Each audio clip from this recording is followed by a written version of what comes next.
Hello दोस्तों, I hope आप सब अच्छे होंगे। साथियों, हम लोग उत्तर प्रदेश RO 2023 के लिए प्रैक्टिस सेट सॉल्व कर रहे हैं और इस वीडियो में हम लोग सामान्य अध्ययन पेपर फर्स्ट के महत्वपूर्ण प्रश्नों को सॉल्व करेंगे जो आपके एग्जाम के पॉइंट ऑफ व्यू से बहुत ही महत्वपूर्ण है। तो यदि आप लोग चैनल पर नए हैं तो सब्सक्राइब कर लीजिए और बेल आइकन को प्रेस कर लीजिए, जिससे वीडियो के महत्वपूर्ण नोटिफिकेशन आप लोगों को मिलते रहें। वीडियो अगर अच्छा लगे तो लाइक करना बिल्कुल भी ना भूलें। अपने दोस्तों साथियों के साथ ज़रूर शेयर करें। वीडियो से रिलेटेड कोई भी फीडबैक हो, कोई सजेशन हो, कमेंट बॉक्स में दे सकते हैं। अब मेरे साथ बस बने रहिए। जो भी प्रैक्टिस सेट आ रहे हैं मार्केट में, जो इस भी पब्लिकेशंस के प्रैक्टिस सेट अवेलेबल हैं, सारे प्रैक्टिस सेट को प्रॉपर अच्छे से कवर कराया जाएगा। तो चलिए इसी के साथ वीडियो की शुरुआत करते हैं। और आपको बता दें कि अभी जो प्रैक्टिस सेट सॉल्व कराया जा रहा है वो GS वर्ल्ड द्वारा पब्लिश किए गए प्रैक्टिस सेट को सॉल्व कराया जा रहा है। करीबा बांध किस नदी पर अवस्थित है? नील नदी, जायरे नदी, जाम्बेजी नदी या फिर ऑरेंज नदी? इसका जो सही आंसर है वो हो जाएगा ऑप्शन सी। करीबा बांध जो है इसका निर्माण जाम्बेजी नदी पर किया गया है। करीबा बांध का निर्माण जाम्बेजी नदी पर किया गया है और यह बांध करीब झील का निर्माण करता है। किसका? करीबा झील का निर्माण करता है। इसका निर्माण 1955 ईस्वी में किया गया था। 1955 ईस्वी में इसका निर्माण किया गया था, ये भी याद रखिएगा।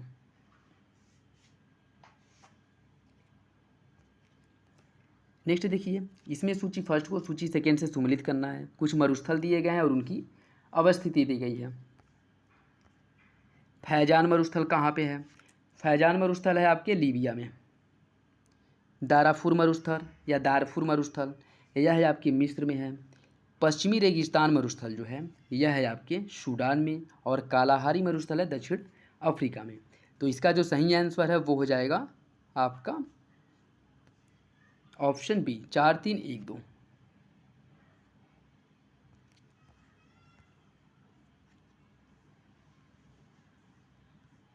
नेक्स्ट देखिए, इसमें भी सूची फर्स्ट को सूची सेकेंड से सम्मिलित करना है। कुछ पर्वत श्रृंखलाएं दी गई और उनकी अवस्थिति दी गई है। ड्रैकेंसबर्ग पर्वत श्रृंखला कहाँ पे है? ड्रैकेंसबर्ग पर्वत श्रृंखला की बात करें तो यह दक्षिण अफ्रीका में अवस्थित है और यह अफ्रीका महाद्वीप में दक्षिण पूर्व किनारे पर स्थित है, जिसका स्थानीय नाम क्वाथा लंबा है। इसे स्थानीय मतलब क्वाथा लंबा के नाम से भी जाना जाता है, जो आपके अफ्रीका में स्थित है। तो इसका सही आंसर क्या हो जाएगा? है तो साउथ अफ्रीका में, यहाँ पे अफ्रीका महाद्वीप में इसे हम इंडिकेट कर सकते हैं। ग्रेट डिवाइडिंग रेंज यह है आपके कहाँ पे? यह है जो है आपके ऑस्ट्रेलिया में है और यह जो है ग्रेट डिवाइडिंग रेंज जिसे महान विभाजक की उपमा दी जाती है और यह ऑस्ट्रेलिया की सबसे बड़ी पर्वत चोटी है। तो इसका जो सही आंसर हो जाएगा वो 4 हो जाएगा। कॉस्केड रेंज कहाँ पे है? कॉस्केड रेंज जो है उत्तरी अमेरिका की एक प्रमुख पर्वत श्रृंखला है जो दक्षिणी ब्रिटिश कोलंबिया और उत्तरी कैलिफोर्निया तक फैला है। इसका विस्तार जो है दक्षिणी ब्रिटिश कोलंबिया से लेकर के उत्तरी कैलिफोर्निया तक इसका विस्तार है। कहाँ पे है? यह आपके उत्तरी अमेरिका में है। और तियानशान पठार जो है यह मध्य एशिया में स्थित है और यह एक बड़ी पर्वत श्रृंखला का निर्माण करती है। इसे जो है पर्वतों का स्वर्ग भी कहा जाता है। तो ये कहाँ पे आपके? मध्य एशिया में है। ठीक है, याद रखिएगा। ड्रैकेंसबर्ग पर्वत श्रृंखला अफ्रीका महाद्वीप में साउथ अफ्रीका में है। ग्रेट डिवाइडिंग रेंज है ऑस्ट्रेलिया में। कॉस्केड रेंज है उत्तरी अमेरिका में और तियानशान है मध्य एशिया में। इसका जो सही आंसर है वो हो जाएगा आपका ऑप्शन सी, 3 4 1 2। नीचे 2 कथन दिए गए हैं जिसमें से एक कथन है और दूसरा कारण। आपको सही आंसर का चयन करना है। दोपहर के समय सूर्य की किरणें लंबवत होती हैं एवं इन किरणों से अधिक ऊर्जा प्राप्त होती है। सुबह और शाम के समय सूर्य की किरणें तिरछी पड़ती हैं और इन किरणों से कम ऊर्जा प्राप्त होती है। आपको बताना है इसका सही आंसर क्या होगा, A B C या फिर D। इसका जो सही आंसर साथियों वो हो जाएगा आपका ऑप्शन बी। कथन और कारण दोनों सही हैं लेकिन RA की सही व्याख्या नहीं करता है। तो आपका सही आंसर हो जाएगा ऑप्शन बी। अगर इसकी हम बात करें तो दोपहर के समय सूर्य की किरणें पृथ्वी पर लंबवत गिरती हैं, ये बात सही है। और इन्हें क्यों? क्योंकि कम दूरी तय करनी पड़ती है और वे पृथ्वी के छोटे भाग पर पड़ती हैं। ठीक है, पृथ्वी के बहुत हिस्से को मतलब इनकी किरणें जो होती हैं लंबवत होती हैं और जब लंबवत होती हैं तो किरणें जो होती हैं सीधी पड़ती हैं और अगर तिरछी होती तो ये क्या होता है कि उनकी किरणें फैल जाती हैं, जिससे जो सूर्य ऊर्जा या सौर्य प्रकाश प्राप्त होता है वो कम प्राप्त होता है। तो ये भी एक वजह है कि दोपहर में जो सूर्य की किरणें प्राप्त होती हैं उससे जो ऊर्जा मिलती है वो ज़्यादा मिलती है।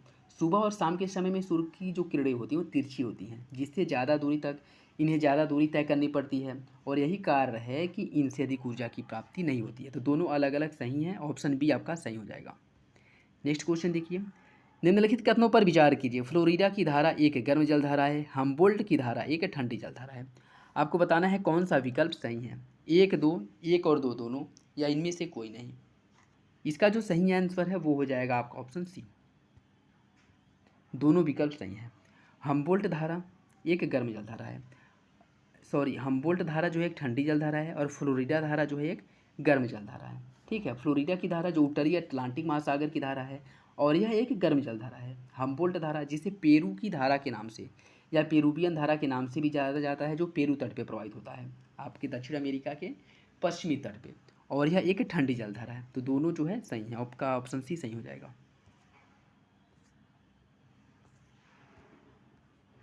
नेक्स्ट देखिए, इसमें सूची फर्स्ट को सूची सेकेंड से सुमिलित करना है।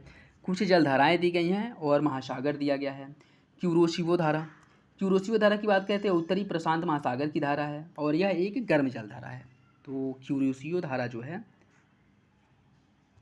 यह आपकी उत्तरी प्रशांत महासागर की धारा है और यह एक गर्म जलधारा है। अगुलहास धारा की बात करें, अगुलहास धारा भी एक गर्म जलधारा है और यह दक्षिणी हिंद महासागर की जलधारा है। अगुलहास जो है दक्षिणी हिंद महासागर की जलधारा है। अगुलहास जो है दक्षिणी हिंद महासागर की जलधारा है और यह भी एक गर्म जलधारा है। कनारी की धारा की बात करें, कनारी दक्षिणी अटलांटिक महासागर की एक ठंडी जलधारा है। कनारी जो है दक्षिणी अटलांटिक महासागर की ठंडी जलधारा है और फॉकलैंड जो है यह उत्तरी अटलांटिक महासागर की धारा है और यह जो है एक ठंडी जलधारा है। ठीक है, तो ये भी याद रखिएगा कि कौन सी जलधारा क्या है, उसकी प्रकृति क्या है, ठंडी है, गर्म है और किस महासागर में और महासागर के किस भाग में प्रवाहित होती है। ठीक है, थोड़ा अगर डीप जाके पूछेगा तो पूछ सकता है कि उत्तरी भाग, दक्षिणी भाग, पश्चिमी या पूर्वी किस भाग में प्रवाहित होती है। तो याद रखिए कि क्यूरोशियो धारा जो है यह एक गर्म जलधारा है जो उत्तरी प्रशांत महासागर में प्रवाहित होती है। अगुलहास धारा भी एक गर्म जलधारा है और यह दक्षिणी हिंद महासागर में प्रवाहित होती है। कनारी धारा जो है यह आपके दक्षिणी अटलांटिक महासागर में प्रवाहित होती है और यह जो है एक ठंडी जलधारा है। और फॉकलैंड भी एक ठंडी जलधारा है जो आपके उत्तरी अटलांटिक महासागर में प्रवाहित होती है। तो इसका जो सही आंसर है वो हो जाएगा ऑप्शन डी, 3 4 1 2। बरखान क्या है? जापान में चलने वाली स्थानीय पवन है, एक विशेष आकृति वाला बालू का टीला, साइबेरिया में स्थित एक पर्वत श्रृंखला, चक्रवात का एक प्रकार। इसका सही आंसर क्या होगा? इसका जो सही आंसर है वो हो जाएगा ऑप्शन बी, एक विशेष आकृति वाला बालू का टीला है जिसे बरखान कहा जाता है।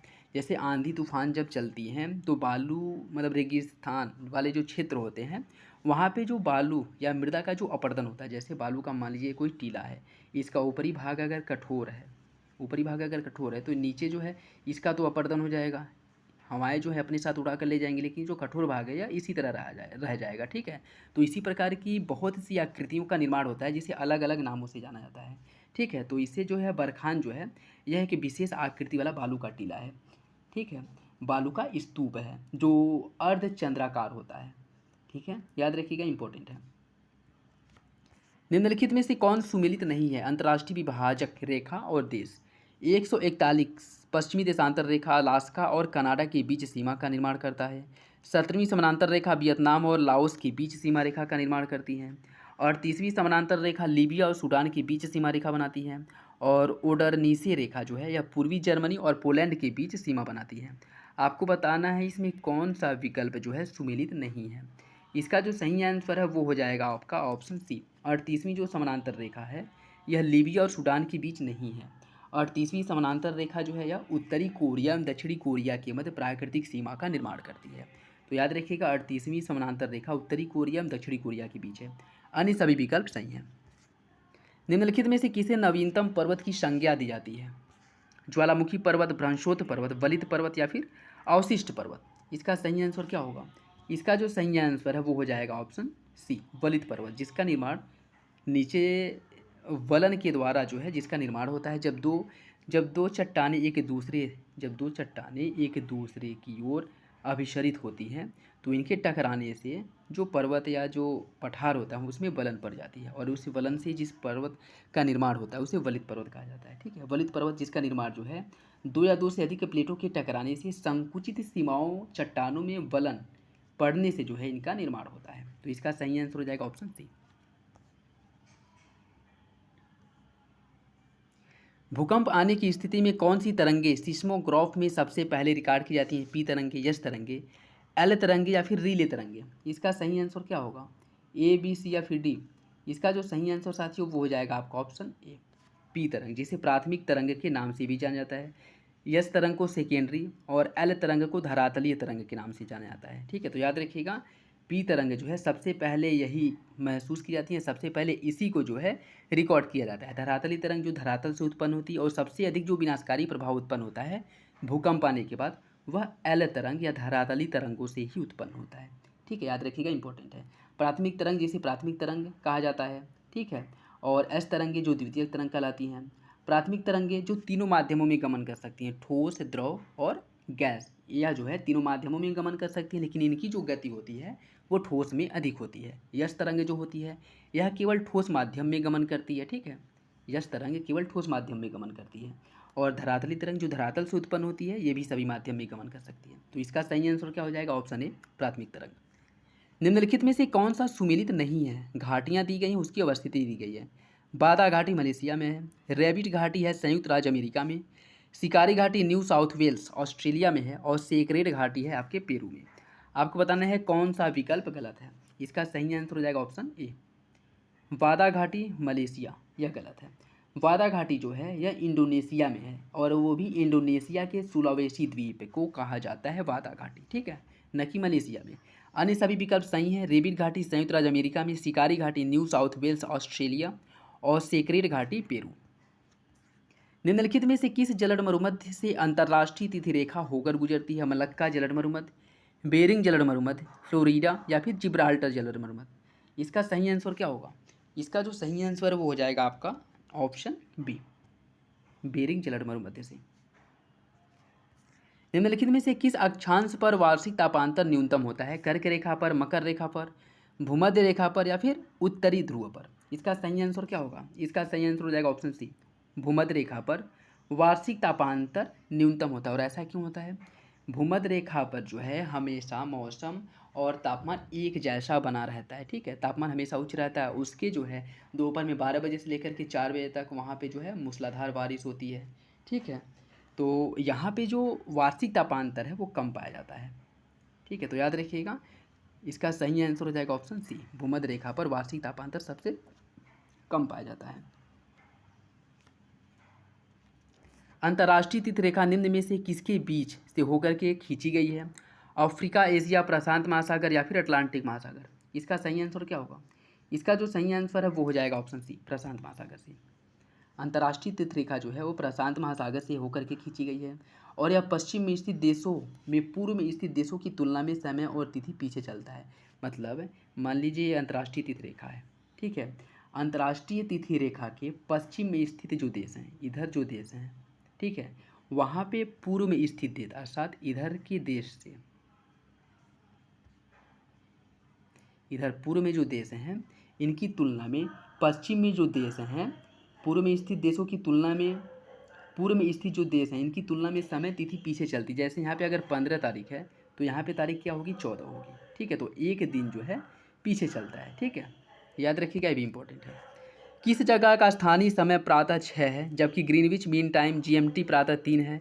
उस जगह का जो देशांतरीय विस्तार है वो क्या होगा? 45 पश्चिम, 45 पूर्वी, 120 पूर्व, या 120 पश्चिम। इसका सही आंसर क्या होगा? इसका जो सही आंसर है वो हो जाएगा आपका ऑप्शन बी, 45 पूर्वी। देखिए, ग्रीनविच रेखा से पूर्व की ओर जाने पर प्रत्येक 15 देशांतर आगे बढ़ने पे या पीछे आने पे, आगे जाएंगे तो वहाँ पे 1 घंटे के समय की बढ़ोतरी होगी, पीछे आएंगे तो 1 घंटे समय की कमी होगी।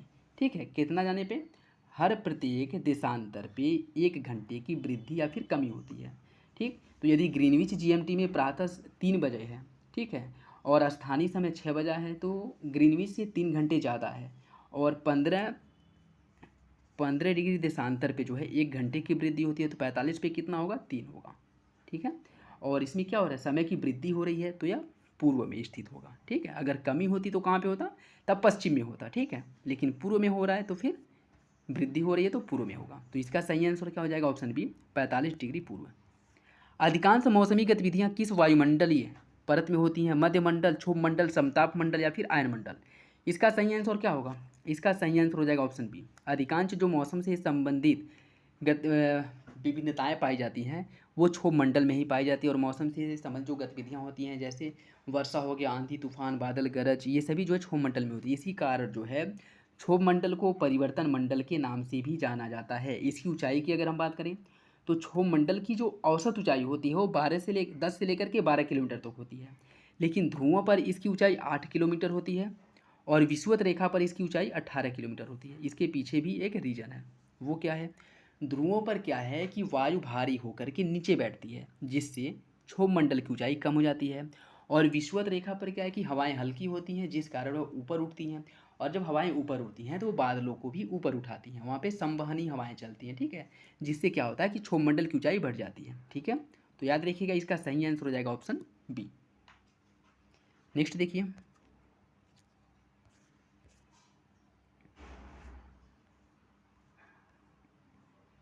साफ रात मेघी रातों की अपेक्षा अधिक ठंडी होती हैं। इसकी वजह क्या है? संघनन के कारण, विकिरण के कारण, आपतन के कारण या फिर चालन के कारण। इसका सही आंसर क्या होगा? इसका जो सही आंसर है वो हो जाएगा आपका ऑप्शन बी, विकिरण के कारण साफ रातें मेघी रातों की अपेक्षा अधिक ठंडी होती हैं।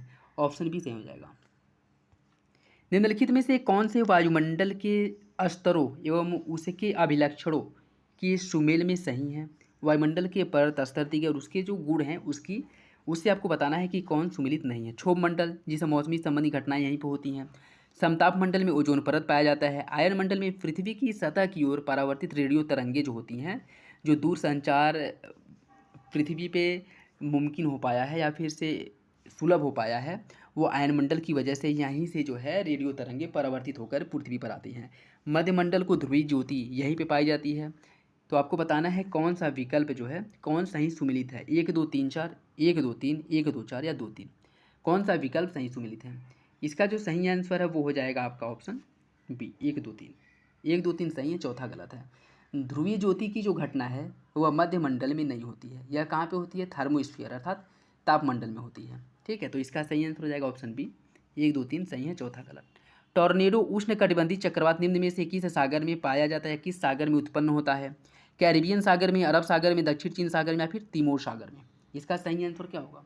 इसका जो सही आंसर हो जाएगा ऑप्शन ए, कैरिबियन सागर में यह उत्पन्न होता है। देखिए, टॉर्नेडो कैरिबियन सागर में आने वाला तूफान है जो बहुत छोटा है लेकिन बहुत ही हिंसक, या इसका जो प्रभाव होता है बहुत ज़्यादा व्यापक, बहुत ही आक्रामक होता है। और यह एक उष्णकटिबंधीय चक्रवात है जो दक्षिणी संयुक्त राज्य अमेरिका के अलावा पश्चिमी अफ्रीका में भी अपना प्रभाव उत्पन्न करता है, या फिर से अफ्रीका का जो पश्चिमी भाग है वहाँ पे भी इसके प्रभाव देखने को मिलते हैं, ठीक है। अरब सागर में अगर हम बात करें, अरब सागर में चक्रवात जो तूफान आता है या फिर से जो चक्रवात मतलब आता है, उससे चक्रवात के नाम से जाना जाता है और यह भी उष्णकटिबंधीय चक्रवात होता है। तिमोर सागर जो ऑस्ट्रेलिया के आसपास वाला क्षेत्र है, वहाँ पे आने वाले तूफान को विली विली के नाम से जाना जाता है और यह भी उष्णकटिबंधीय ही तूफान होता है, ठीक है। तो इसका सही आंसर हो जाएगा ऑप्शन ए। विली विली क्या है? एक प्रकार का वृक्ष जो शीतोष्ण कटिबंध में उगता है। एक प्रकार की हवा है जो सहारा मरुस्थल में चलती है। उत्तर पश्चिमी ऑस्ट्रेलिया का उष्ण कटिबंधीय चक्रवात, या ऑस्ट्रेलिया के दक्षिणी तट पर पाई जाने वाली मछली की एक प्रजाति। इसका सही आंसर हो जाएगा ऑप्शन सी, जैसा कि अभी ऊपर बताया गया है, ठीक है। तो सही आंसर है ऑप्शन सी। नीचे दो कथन और कार्य दिए गए, आपको सही आंसर का चयन करना है। उत्तरी गोलार्ध में पवनें अपनी दाहिनी ओर और दक्षिणी गोलार्ध में पवनें अपनी बाईं ओर मुड़ जाती हैं। उत्तरी तथा दक्षिणी गोलार्ध में पवनों की दिशाओं का निर्धारण कोरियालिस प्रभाव से होता है। आपको बताना है कौन सा विकल्प सही होगा। इसका जो सही आंसर हो जाएगा आपका ऑप्शन है, कथन और कारण दोनों सही हैं और आर एक ही सही व्याख्या करता है, ठीक है। दोनों जो भी बात की जा रही है वो सही है, ठीक है। कोरियालिस बल के कारण ही उत्तरी गोलार्ध में पवनें दाईं ओर, ठीक है, मान लीजिए उत्तरी गोलार्ध में जो पवनें आती हैं, जो पवनें चल रही हैं वो दाईं ओर मुड़ जाती हैं, ठीक है। जैसे पवनें अगर मान लीजिए इधर से ऐसे चल रही हैं, ठीक है, इधर से आ रही हैं, तो उत्तरी गोलार्ध में जब आएंगी तो यह जो है अपने दाईं ओर मुड़ जाएंगी इधर, और दक्षिणी गोलार्ध में ऐसे अगर पवनें चल रही हैं तो अपनी बाईं ओर इधर मुड़ जाएंगी, ठीक है। और इसकी जो वजह है वो क्या है? वो है आपका कोरियालिस बल। नेक्स्ट देखिए, इसमें सूची फर्स्ट को सूची सेकेंड से सुमिलित करना है। कुछ स्थानीय पवन दिए गए हैं और देश दिए गए हैं, तो कौन से स्थानीय पवन किस देश में चलता है या प्रवाहित होता है, उससे जो है आपको सुमिलित करना है। न्यूजीलैंड की अगर हम बात करें, न्यूजीलैंड में नॉर्वेस्टर जो है वह न्यूजीलैंड में चलती है, ठीक है। नॉर्वेस्टर जो है वो न्यूजीलैंड में चलती है।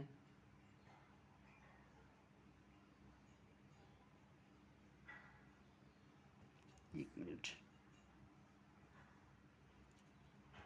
देखिए नॉर्वेस्टर जो है वो न्यूजीलैंड में चलती है हबूब की अगर हम बात करें, हबूब जो है यह सूडान जो मरुस्थलीय क्षेत्र है वहाँ पे चलता है। और सेंटा आना जो है, सेंटा आना जो है एक बहुत ही शुष्क हवाएं, मतलब बहुत ही तेज़ चलने वाली शुष्क हवा है जो अमेरिका के कैलिफोर्निया वाले क्षेत्र में चलती है। और जोंडा जो है, यह जो है अर्जेंटीना के एंडीज के पूर्वी ढाल से उतरती एक बहुत ही धूल भरी शुष्क हवा चलती है, तूफान चलती है, ठीक है, जिसे अर्जेंटीना में जोंडा के नाम से जाना जाता है। तो नॉर्वेस्टर जो है न्यूजीलैंड में चलती है, हबूब सूडान में, सेंटा आना कैलिफोर्निया में और जोंडा जो है अर्जेंटीना में। इसका जो सही आंसर है वो हो जाएगा आपका ऑप्शन सी, 4 2 3 1। ऑप्शन सी सही है। क्षेत्रफल के अनुसार यूरोप का दूसरा सबसे बड़ा देश कौन सा है? यूक्रेन, फ्रांस, स्पेन या फिर जर्मनी? इसका जो सही आंसर वो हो जाएगा ऑप्शन है यूक्रेन। क्षेत्रफल की दृष्टि से यूरोप का दूसरा सबसे बड़ा देश है, ठीक है, याद रखिएगा, इंपॉर्टेंट है। रूस के बाद जो है यूक्रेन क्षेत्रफल की दृष्टि से यूरोप का दूसरा सबसे बड़ा देश है। किस नदी को इटली की गंगा कहा जाता है? हाइबर नदी को, एल्ब नदी को, पो नदी को या फिर सीन नदी को? इसका सही आंसर हो जाएगा ऑप्शन सी, पो नदी को इटली की गंगा के नाम से जाना जाता है। पो नदी को इटली की गंगा के नाम से जाना जाता है और यह वेनिस के तट पर एड्रियाटिक सागर में अपना जल जो है प्रवाहित करती है। टाइबर नदी, इसे इटली की तीसरी सबसे बड़ी नदी है। टाइबर नदी जो है यह इटली की तीसरी सबसे बड़ी नदी है। एल्ब नदी चेक रिपब्लिकन के क्रोनोकोस पर्वतमाला से निकलती है और यह उत्तर की तरफ बहती हुई जो है उत्तर सागर में अपना जल गिराती है। और सीन नदी जो है यह फ्रांस में बहने वाली नदी है और पेरिस शहर जो है वो आपके सीन नदी के तट पर ही स्थित है और यह अपना जल जो है इंग्लिश चैनल में गिराती है। तो इसका सही आंसर हो जाएगा ऑप्शन सी। अमेरिका की राजधानी वाशिंगटन डीसी किस नदी के तट पर स्थित है? कोलोराडो, मिसिसिपी नदी, पोटोमैक नदी या फिर मैकिंजे नदी? इसका जो सही आंसर वो हो जाएगा ऑप्शन सी। अमेरिका का जो वाशिंगटन डीसी है यह पोटोमैक नदी के तट पर स्थित है। नेक्स्ट देखिए, उत्तरी अमेरिका का कौन सा शहर विश्व की गेहूं की मंडी के नाम से जाना जाता है? Winnipeg, Chicago, salt lake city या फिर बोस्टन? इसका जो सही आंसर हो जाएगा ऑप्शन ए विनिपेग। विनिपेग को अमेरिका की गेहूं की मंडी के नाम से जाना जाता है। ऑप्शन ए सही है। नेक्स्ट देखिए,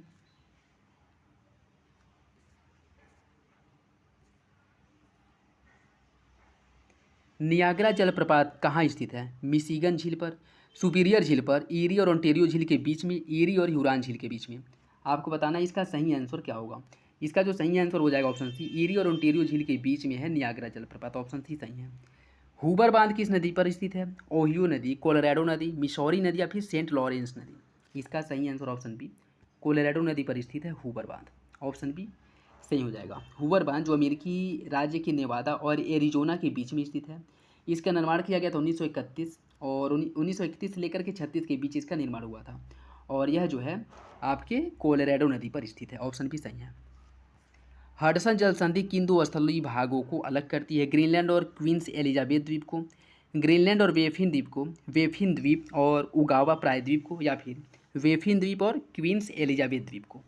इसका सही आंसर हो जाएगा ऑप्शन सी, वेफिन द्वीप और उगावा प्रायद्वीप को हडसन जल संधि एक दूसरे से अलग करती है। तो सही आंसर हो जाएगा ऑप्शन सी। प्रमुख मत्स्यन क्षेत्र जॉर्जेज बैंक कहाँ स्थित है? नोवा स्कोशिया द्वीप, न्यू फाउंडलैंड द्वीप, साउथ हैम्पटन द्वीप या वेफिन द्वीप?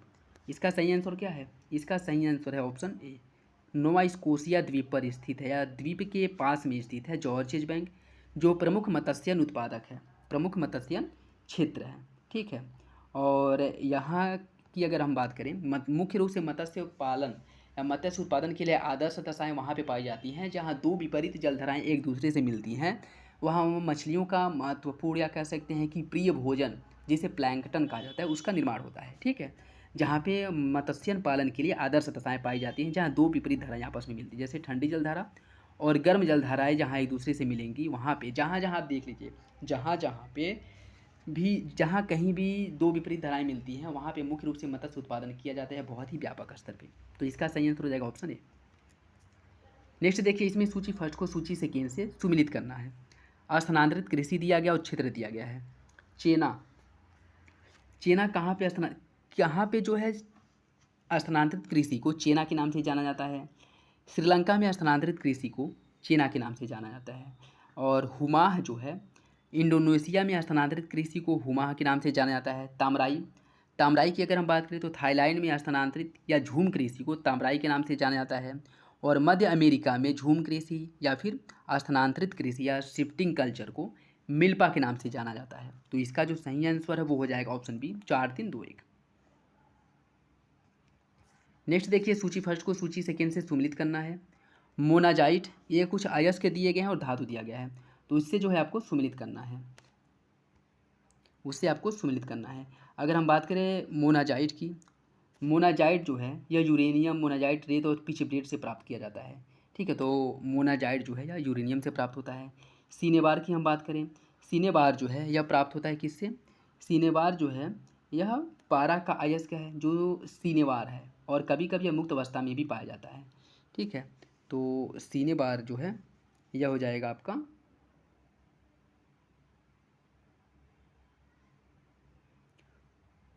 एक मिनट,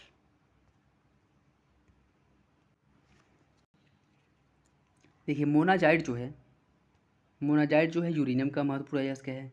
सीनाबार की अगर हम बात करें तो यह मरकरी का है, और कैल्वेराइट की अगर हम बात करें तो यह सोना का अयस्क है, और पायराइट जो है तांबा का अयस्क है। तो इसका अगर सही आंसर जो है वो हो जाएगा आपका ऑप्शन बी 2-1-4-3, 2-1-4-3। नेक्स्ट देखिए, इसमें भी सूची फर्स्ट को सूची सेकेंड से सुमिलित करना है। कुछ अपर्दन के कारक दिए गए हैं और स्थलाकृतियाँ दिया गया है, तो किस अपर्दन कारक द्वारा किस स्थलाकृति का निर्माण होता है उससे जो है आपको सुमिलित करना है। नदी अपर्दन द्वारा किस आकृति का निर्माण होता है? नदी अपर्दन द्वारा जो है, नदी अपर्दन द्वारा आपके कैनियन, जिसे घाटी भी कहा जाता है, कैनियन का निर्माण होता है। हेमनद अपर्दन द्वारा हॉर्न का निर्माण होता है। पवन अपर्दन द्वारा जो है इंसेलबर्ग का निर्माण होता है, और भूजल के अपर्दन द्वारा लैपीज, घोलरंध्र, कंदरा, इन सब का जो निर्माण है वो भूजल के अपर्दन द्वारा होता है। तो याद रखिएगा, इंपॉर्टेंट है। इसका जो सही आंसर है वो आपका जो है सही आंसर हो जाएगा ऑप्शन बी 4-3-2-1। नेक्स्ट देखिए, इसमें भी सूची फर्स्ट को सूची सेकेंड से सुमिलित करना है। सूची फर्स्ट को सूची सेकेंड से सुमिलित करना है। यह घास भूमि दिया गया है और क्षेत्र दिया गया है, कौन सी घास भूमि कहाँ पे पाया जाता है उससे जो है आपको सुमिलित करना है। सवाना घास भूमि कहाँ पाया जाता है? सवाना घास भूमि जो है, सवाना घास भूमि अफ्रीका में पाया जाने वाला एक उष्णकटिबंधीय घास का मैदान है। तो सवाना पाया जाता है आपका अफ्रीका में। कैंपोज की अगर हम बात करें, यह ब्राज़ील में पाया जाने वाला उष्णकटिबंधीय घास का मैदान है। कहाँ पाया जाता है? ब्राज़ील में। और लानोज जो है, लानोज वेनेजुएला के विस्तृत भाग में पाया जाता है, और यह भी एक उष्णकटिबंधीय घास का मैदान है। लानोज भी वेनेजुएला में पाया जाता है, और यह भी उष्णकटिबंधीय घास का मैदान है।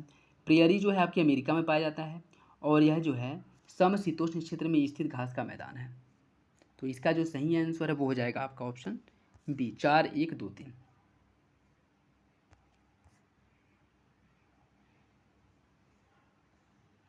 नेक्स्ट देखिए, इसमें भी सूची फर्स्ट को सूची सेकेंड से सुमिलित करना है। डोल्ड्रम, डोल्ड्रम का निर्माण कहाँ पे होता है? डोल्ड्रम के निर्माण की अगर हम बात करें, डोल्ड्रम जो है भूमध्य रेखा के निम्न दाब पेटी में डोल्ड्रम का निर्माण होता है। ठीक है, अस्वक्षांश किसे कहते हैं? अस्वक्षांश की अगर हम बात करें तो उत्तरी एवं दक्षिणी गोलार्ध में लगभग 30 अक्षांश के बीच में उपोष्ण कटिबंधीय उच्च दाब वाले क्षेत्र में यह पाया जाता है। उपोष्ण कटिबंधीय उच्च दाब वाले क्षेत्र में अस्वक्षांश पाया जाता है। यहाँ वहाँ पे जो है अस्वक्षांश का निर्माण होता है। शीत कटिबंध की अगर हम बात करें, शीत कटिबंध जो है दोनों गोलार्धों में 66.5 डिग्री से लेकर के ध्रुव तक के क्षेत्र को, यह जो है ध्रुव तक के क्षेत्र को कहा जाता है शीत कटिबंध, जहाँ पे तापमान वर्ष भर कम पाया जाता है। ठीक है, तो शीत कटिबंध जो है ध्रुवीय उच्च दाब पेटी में पाया जाता है, और उष्ण कटिबंध जो है यह कर्क रेखा पर पाए जाते हैं। उष्ण कटिबंध की बात करें तो दोनों गोलार्धों में 23 डिग्री के आसपास के जो क्षेत्र हैं वहाँ पे कर्क रेखा और मकर रेखा के बीच में पाया जाता है उष्ण कटिबंध। तो इसका ये हो जाएगा, इसका जो सही आंसर है वो हो जाएगा आपका ऑप्शन सी 1-3-2-4। निम्नलिखित को भूवैज्ञानिक काल मापक्रम पर इनकी अवधि के अनुसार अवरोही क्रम में व्यवस्थित कीजिए। कल्प युग, महाकल्प युग, महाकल्प कल्प, या फिर महाकल्प कल्प युग, या फिर युग कल्प महाकल्प। इसका जो सही आंसर वो हो जाएगा ऑप्शन सी, महाकल्प आएगा, फिर युग, कल्प, फिर युग। ठीक है, तो सही आंसर हो जाएगा ऑप्शन सी। नेक्स्ट देखिए, सूर्य से पृथ्वी, सूर्य से पृथ्वी की अधिकतम दूरी वाली अवस्था को क्या कहा जाता है? जब सूर्य पृथ्वी से अधिकतम दूरी पर स्थित होता है तो उसे क्या कहा जाता है, आपको बताना है। अपसौर, उपसौर, वसंत विषु या शरद विषु। देखिए, सूर्य से पृथ्वी की अधिकतम दूरी को अपसौर के नाम से जाना जाता है या फिर अपसौर कहा जाता है। और जब सूर्य और पृथ्वी की दूरी न्यूनतम होती है तब उसे उपसौर कहा जाता है। और इसी प्रकार जब पृथ्वी और चंद्रमा के बीच की दूरी अधिकतम होती है तब उसे अपभू कहा जाता है। और जब पृथ्वी और चंद्रमा की दूरी न्यूनतम होती है तब उसे उपभू कहा जाता है। ठीक है, तो यहाँ पे सूर्य के परिप्रेक्ष्य में पूछ रहा है तो इसका सही आंसर हो जाएगा ऑप्शन ए। निम्नलिखित में से कब पृथ्वी सूर्य से न्यूनतम दूरी पर होता है? 22 दिसंबर, 21 मार्च, 3 जनवरी या फिर 23 सितंबर। इसका जो सही आंसर है वो क्या होगा? इसका सही आंसर हो जाएगा ऑप्शन सी, 3 जनवरी को पृथ्वी सूर्य से न्यूनतम दूरी पर स्थित होता है। ऑप्शन सी सही हो जाएगा। अच्छा, ये बताइए कि 3 जनवरी को पृथ्वी जो है सूर्य से न्यूनतम दूरी पर होता है, लेकिन उस समय ठंड का मौसम होता है। सूर्य जब पृथ्वी से न्यूनतम दूरी पर होता है उस समय तो पृथ्वी का तापमान अधिकतम होना चाहिए, गर्मी का मौसम होना चाहिए, लेकिन उसमें ठंडी क्यों होता है? जिसे पता होगा कमेंट बॉक्स में बताइएगा, नहीं तो फिर कल जो है कल वाले प्रैक्टिस सेट में मैं इसे आपको बताऊंगा।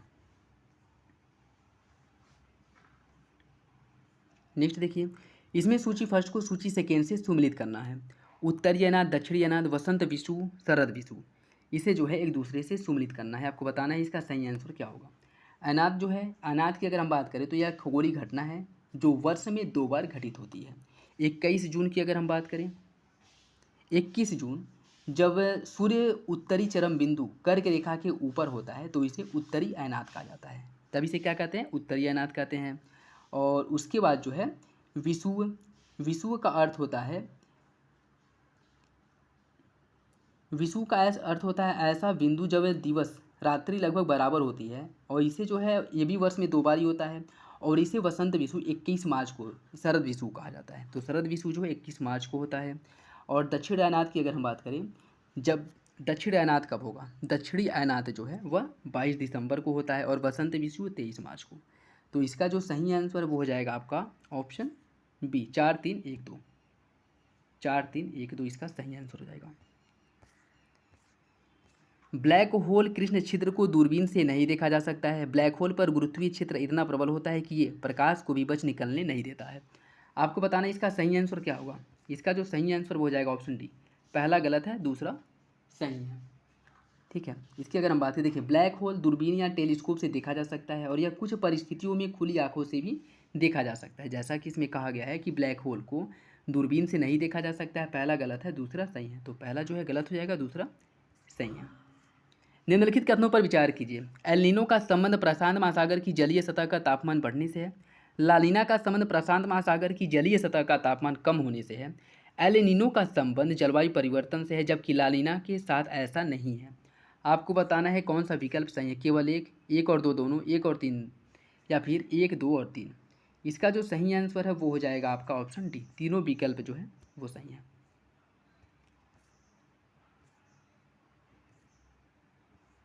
नेक्स्ट देखिए, निम्नलिखित में से कौन सी गर्म हवा नहीं है? सिराको, चिनूक, मिस्ट्रल या फिर लू। इसका सही आंसर क्या होगा?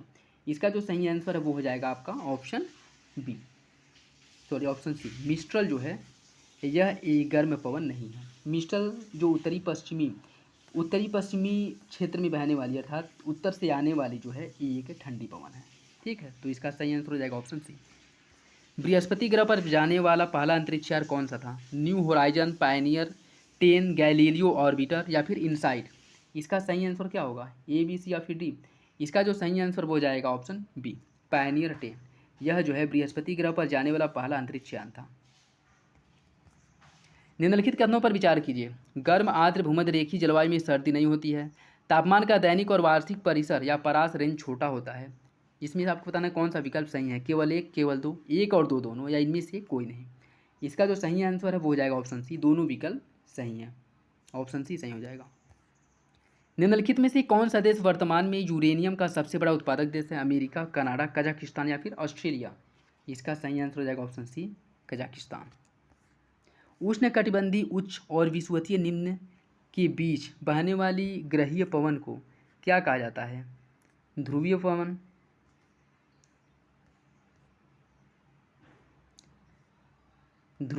व्यापारिक पवन, पछुआ पवन या उपरोक्त में से कोई नहीं। इसका सही आंसर हो जाएगा ऑप्शन बी, इसे जो है व्यापारिक पवन के नाम से जाना जाता है। जिस बिंदु पर नदी पहाड़ियों से मैदान में उतरती है वहाँ निम्नलिखित में से कौन सी निक्षेपण संरचनाएं पाई जाती हैं? मिंडर, लेवी, जलप्रपात या जलोढ़ पंख। इसका सही आंसर क्या होगा? इसका जो सही आंसर वो हो जाएगा ऑप्शन डी, वहाँ पे जलोढ़ पंख का निर्माण होता है।